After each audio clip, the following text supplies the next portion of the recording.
Atenção! Vai começar agora uma teleaula de ensaios de materiais do curso profissionalizante. Este módulo tem um total de 25 aulas. Hoje, você vai assistir a teleaula número 10. Bons estudos!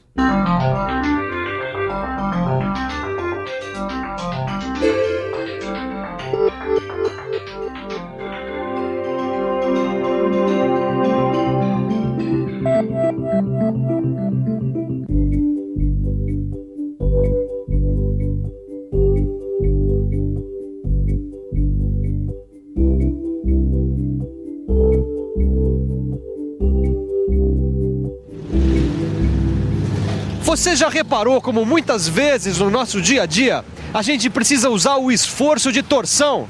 Bom, o esforço de torção é um esforço mecânico aplicado no sentido de rotação, do jeito que o nosso amigo está fazendo aqui, ó. Só que muitas vezes o material não aguenta o esforço e se quebra. É por isso que é muito importante a gente conhecer o ensaio de torção.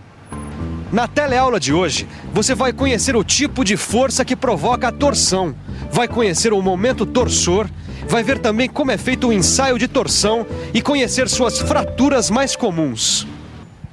O ensaio de torção é simples de ser realizado, mas para obter as propriedades do material ensaiado, a gente precisa fazer alguns cálculos matemáticos e também precisa usar os dados obtidos no ensaio de tração.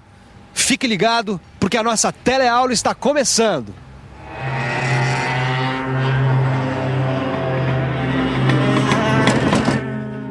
E aí, Edgar? Sumiu o barulho da coroa? Não, Neuza. Ainda tem uma vibração, mas eu acho que não é na coroa não, viu? Eu acho que é no eixo traseiro. Opa, então a gente vai ter que dar uma olhada nele, né? Vamos ter que revisar. Escuta, você sabe que tipo de ensaio é feito no eixo? Sei sim, é um ensaio de torção. Mas eu acho que antes a gente vai ter que saber o que é rotação e torção, viu? Para entender melhor a torção, imagine um corpo cilíndrico preso por uma de suas extremidades. Se ele passa a sofrer uma ação de uma força no sentido de rotação aplicado na extremidade solta do corpo, ele vai girar no sentido da força. Como na outra extremidade existe resistência ao movimento, o corpo sofrerá uma torção no seu próprio eixo, podendo até se romper. Poxa, Edgar, se no nosso kart o eixo tem que ser resistente, imagina então o eixo de um veículo pesado, sei lá, um caminhão, por exemplo. No eixo de transmissão de um caminhão é muito importante o esforço de torção. Veja que uma ponta do eixo está ligada à roda através do diferencial traseiro.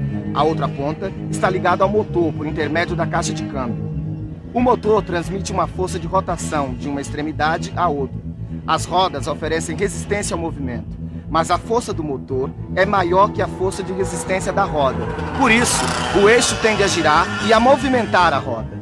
Olha aqui, Caio. Esse esforço de torção provoca uma deformação no eixo, entendeu? Ah, já entendi. Já vi que a gente vai ter que ficar por dentro do que acontece no momento da deformação.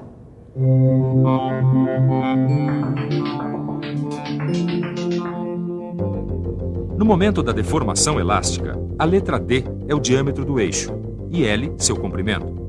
A letra grega φ minúscula é o ângulo de deformação longitudinal.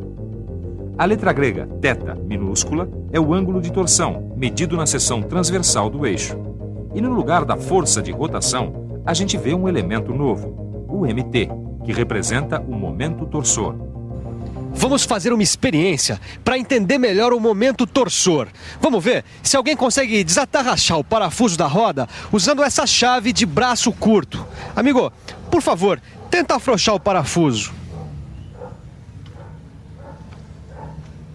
E aí, o que aconteceu? O cano é muito curto, não tem condição.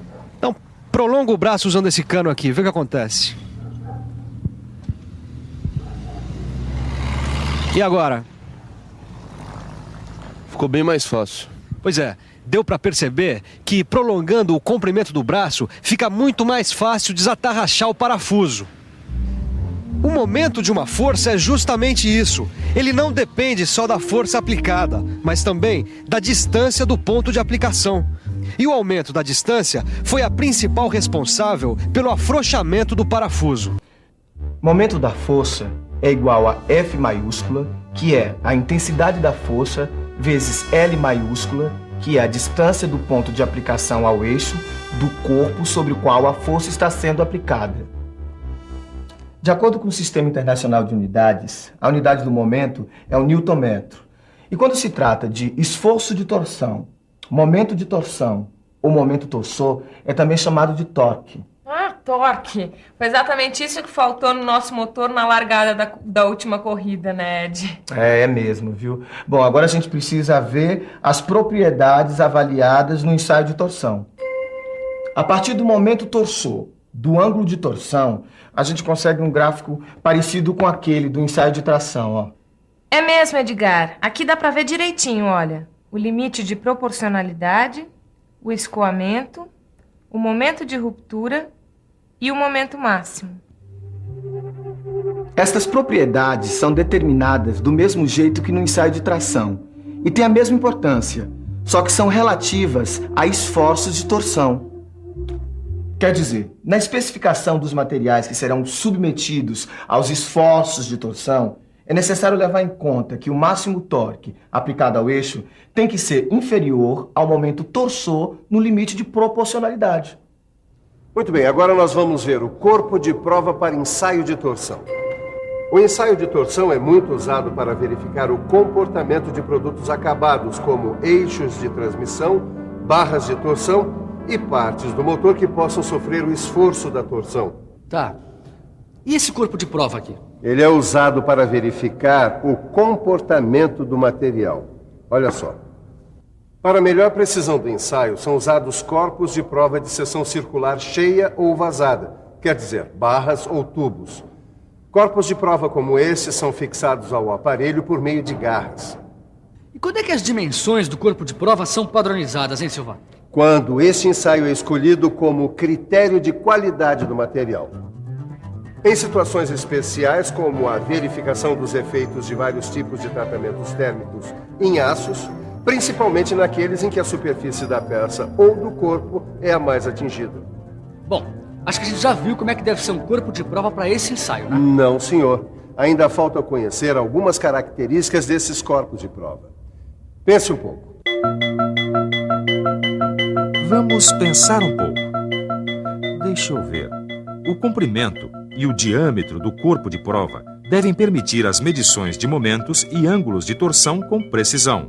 Também é muito importante uma centragem precisa do corpo de prova na máquina de ensaio, porque a força deve ser aplicada no centro do corpo. O esforço de torção está muito presente no nosso dia a dia. Aqui nessa lanchonete, por exemplo, ele pode ser observado quando o pessoal faz um suco de laranja, ou um milkshake de chocolate, ou até quando faz a limpeza no material de cozinha. É claro que na metalmecânica, o esforço de torção é um pouco mais complexo do que aqui na lanchonete. Por isso mesmo, é necessário fazer um ensaio de torção. E para fazer um ensaio, é necessário um equipamento específico, a máquina de torção.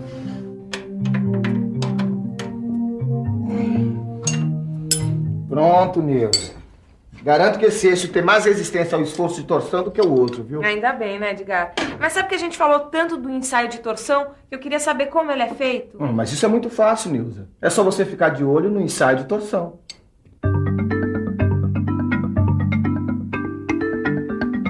A máquina de torção possui duas cabeças, onde o corpo de prova é fixado. Uma dessas cabeças é giratória e aplica ao corpo de prova o momento de torção. A outra cabeça está ligada a um pêndulo que indica, através de uma escala, o valor do momento aplicado ao corpo de prova. Muito bem, tá vendo?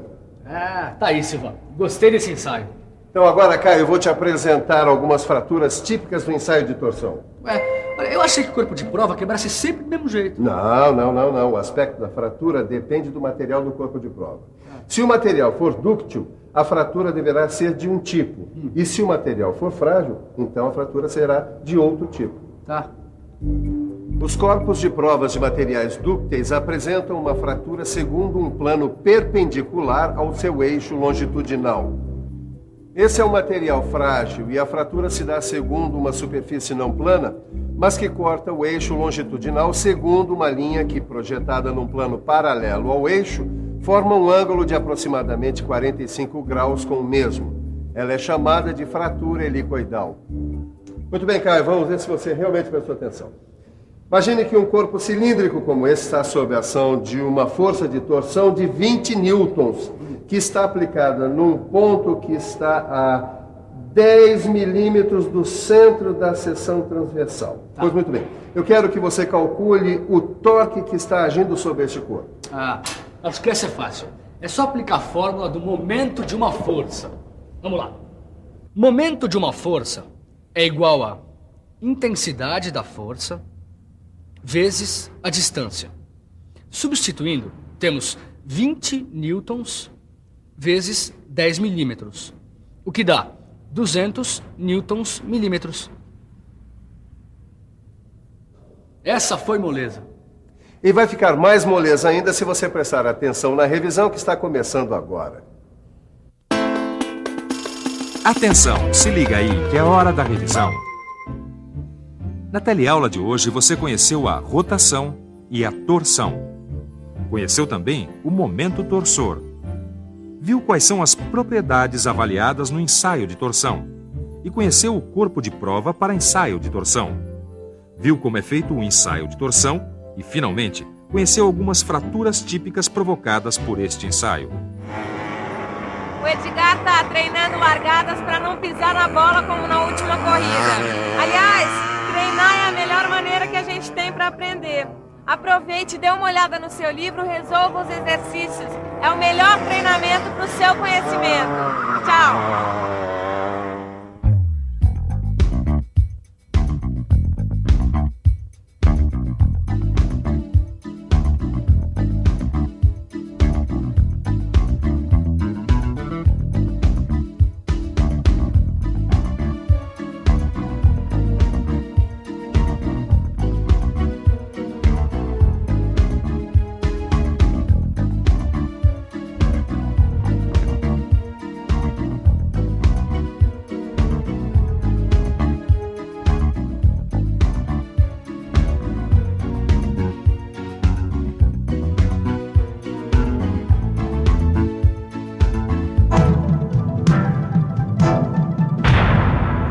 Telecurso 2000, um programa de educação do Sistema Fiesp e da Fundação Roberto Marinho.